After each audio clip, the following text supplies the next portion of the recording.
বিএনপির বড় বড় নেতারা, স্থায়ী কমিটির সদস্য, ভাইস চেয়ারম্যান, চেয়ারপারসন, উপদেষ্টা, একদম টপ লিডার্স, বিএনপির আইকনিক ফিগার, তারা এমন নির্লজ্জ অপকর্ম করছে, এতটা নিচে নেমেছে, এতটা খারাপ তারা, এদেরকে ক্ষমতায় আসতে দেয়া যাবে না অ্যাট এনি কস্ট। কি করবে বাংলাদেশকে দিয়ে এরা ক্ষমতায় আসলে? দর্শক, আমরা ছবিতে দেখতে পাচ্ছি সে শীর্ষ সন্ত্রাসী জাকির হত্যা মামলার আসামি, পালাতক ছিল, অনেকগুলো মামলা আসামি, আমি তার তথ্য বলছি, যার চেহারায় ভয়ঙ্কর একটা রূপ। সে জাকিরকে ফুলের মালা দিয়ে বরণ করে নিচ্ছেন বরকতুল্লাহ বুলু। সে জাকির আলাপচারিতা করছে রয়ের tested and trusted agent Gayeshwarchandra রায়ের সাথে। সে জাকির আলাপচারিতায় মগ্ন রুহুল কবির রিজভির সাথে। একজন শীর্ষ সন্ত্রাসী, শামীম ওসমানের চাইতেও বড় সন্ত্রাসী, কারণ শামীম ওসমান সরাসরি আকাম করেন না, তার লোকজনের মাধ্যমে করেন, আর জাকির নিজে করেন, জেলা ছাত্রদলের সাবেক সভাপতি। এই শীর্ষ সন্ত্রাসীকে তো বিএনপি মেকানিজম করে, তাদের পাওয়ার ব্যবহার করে কারাগার থেকে বের করেছে, এবং বের করার পরে একজন চিহ্নিত সন্ত্রাসীকে বিএনপি ওয়েলকাম করেছে। হাজার হাজার বিএনপির লোকজন কারা ফটকে তাকে রিসিভ করেছে, এবং সেখানে খালেদা জিয়া তারেক রহমানের ছবি ছিল, খালেদা জিয়া তারেক রহমান নামে স্লোগান হয়েছে। এমনকি জাকির নিজে 31 দফা বাস্তবায়নে কাজ করার ঘোষণা দিয়েছে ওই কারাগার থেকে বের হয়ে সাথে সাথে। এবং বিএনপির হাইকমান্ড, বড় বড় নেতারা বুকে জড়িয়ে ধরেছে, বুকে টেনে নিয়েছে।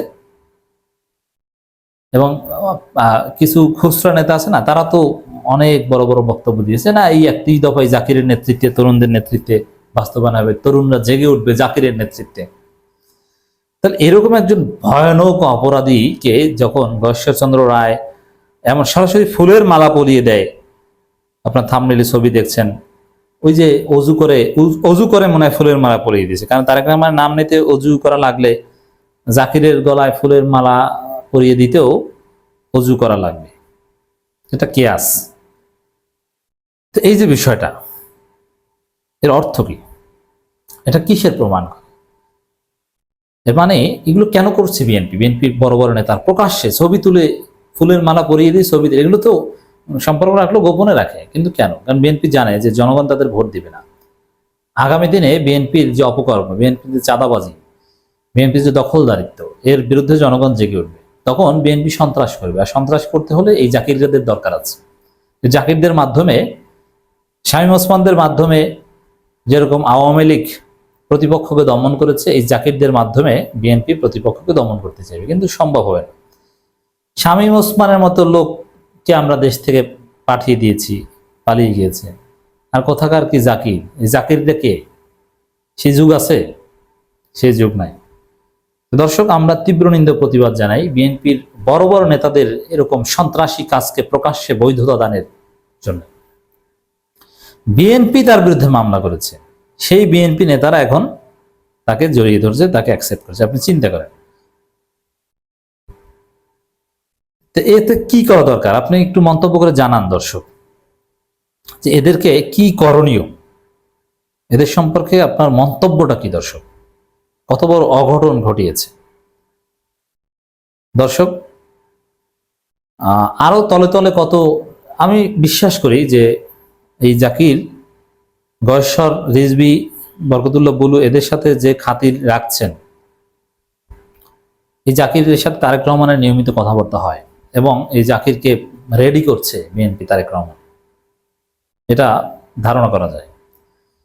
সাংবাদিক জুলকারনাইন সায়ের ফেসবুকে লিখেছেন এই ছবিগুলো দিয়ে, যার গলায় বিএনপি নেতা জনাব বরকতুল্লাহ বুলু ফুলের মালা, অজু করে ফুলের মালা পরিয়ে দিচ্ছেন, হয়তো ফুলের মালা পরিয়ে দিচ্ছেন, তিনি 4টি হত্যা এবং 33 মামলার আসামি জাকির খান।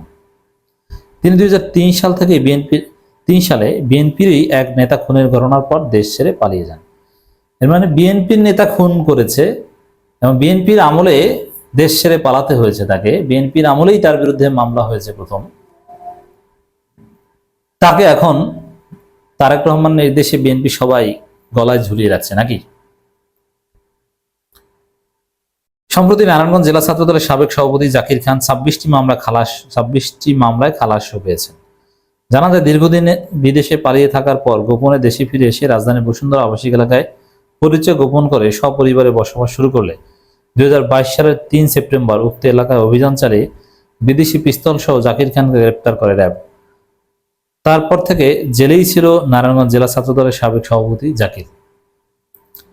এবছরের 7 জানুয়ারি ব্যবসায়ী সাব্বির আলম হত্যা মামলার রায়ে জাকির খান সহ সব আসামি খালাস পেয়ে যান এবং বেশ রাজকীয় অভ্যর্থনার মাধ্যমে জেল থেকে মুক্ত পান তিনি। 3টি মামলায় জামিন থাকায় তার জেল থেকে বের হতে তেমন কোনো বেগ পেতে হয়নি।